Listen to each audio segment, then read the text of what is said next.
एक बार एक व्यक्ति ने कहा कि उसके पिताजी बड़े धर्मी थे। उसने आकर मुझसे कहा कि महाराज जी, मेरे पिताजी इतने धर्मी, उसके बाद भी हम पर इतना संकट आया, पिताजी पर संकट हुआ, मुझ पर संकट आया, इसके कारण तो मेरे हृदय में धर्म से श्रद्धा ही चले गई। तो मैंने कहा, भैया मुझे तो लगता है तेरे अंदर धर्म में श्रद्धा थी नहीं, तो जाएगी कैसे? तो ये कहता है कि जो धर्म मेरा संकट नहीं मिटा सकता उस धर्म से क्या? तो मैंने कहा, तूने तो धर्म को समझा न, तेरी धर्म में श्रद्धा रही। धर्म वो है ही नहीं जो हमारे संकटों को टाल दे। धर्म तो केवल वो है जो हमें संकटों में संभाल ले। धर्म हमें ताकत देता है, धर्म हमें सामर्थ्य देता है, धर्म हमें क्षमता प्रदान करता है संकटों का सामना करने की, बड़ी बड़ी विपदा को भी हंसते हंसते सह लेने की। महापुरुषों के चरित्र को जब हम पढ़ते हैं, कितना भयानक संकट उन पर आया, उस हिसाब का संकट तो आज किसी को नहीं है। बड़ा अच्छा है लोकतांत्रिक युग में, हम पुरानों को पढ़ते हैं तो हर कदम पर संकट। आज वैसा कुछ नहीं है, हजारों कानून है, हर तरह से तुम्हें प्रोटेक्शन है, फिर भी लोग विचलित हो जाते हैं। धर्मी पर संकट आते हैं, घबराना नहीं। और मैं तो ये कहता हूं, शायद जितने धर्मी पर संकट आते हैं उतने अधर्मी पर नहीं आते होंगे। थोड़ा सा पार्श्वनाथ भगवान के चरणों में जाओ, उनका रिकॉर्ड खोलकर देखो। 10 भाव का रिकॉर्ड बताता है कि उनने कोई गुनाह नहीं किया।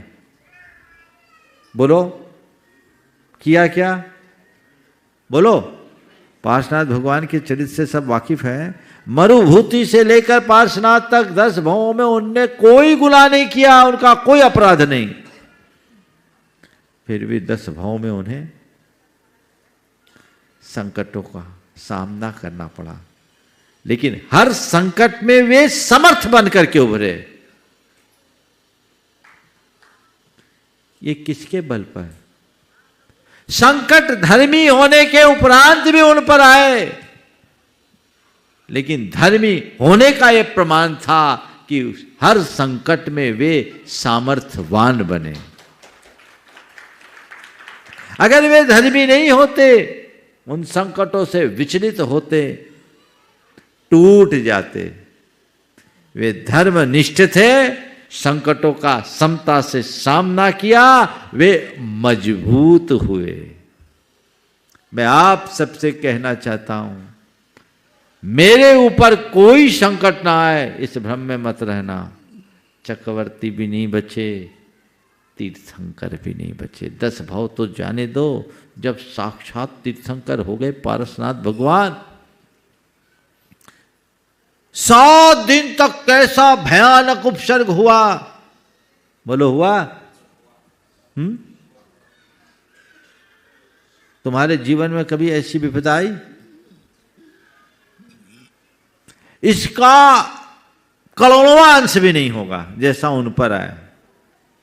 पर उनने क्या किया? रोए, गिड़गिड़ाए, आरजू मिन्नत कुछ किए? क्या किया उनने? कहीं गए मेटो मेटो जी संकट हमारा? गए क्या? क्या हुआ? वे अपने में स्थिर हो गए, क्योंकि उनके हृदय में धर्म था, तत्व ज्ञान था। उन्हें पता था मुझ पर कोई संकट आ ही नहीं सकता।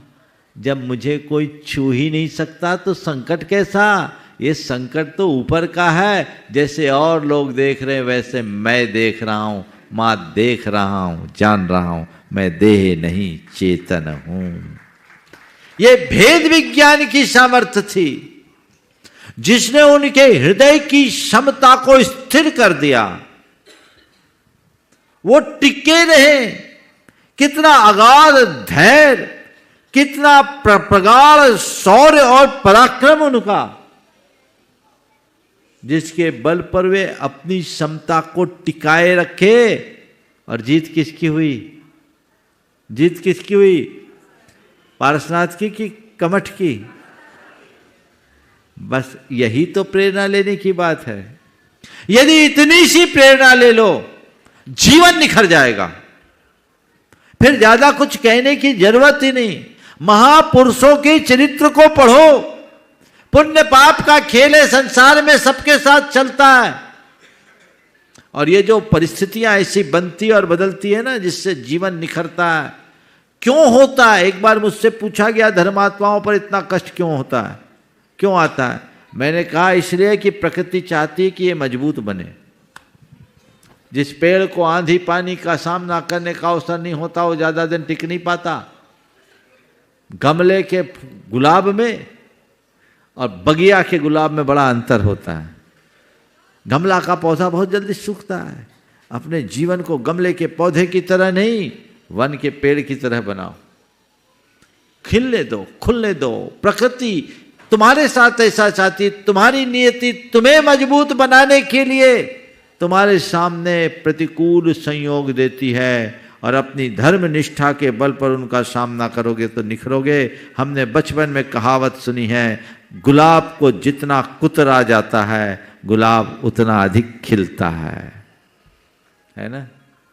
हम जब राजस्थान में थे तो उधर सर्दियों में बिहार हुआ। केर सांगरी के बड़े पेड़, और सब पेड़ों को दिसंबर जनवरी के एंड में कुतर दिए जाते, छांट देते, एकदम टहनियाँ सब छांट दे, बस तने तने बचे रहते। मैंने लोगों से पूछा ऐसा क्यों करते हैं? बोले महाराज इसको जितना कुतरते हैं ना उतना ये बढ़ता है, और अभी इनमें थोड़े दिन बाद अप्रैल मई में केर सांगरी आएगी।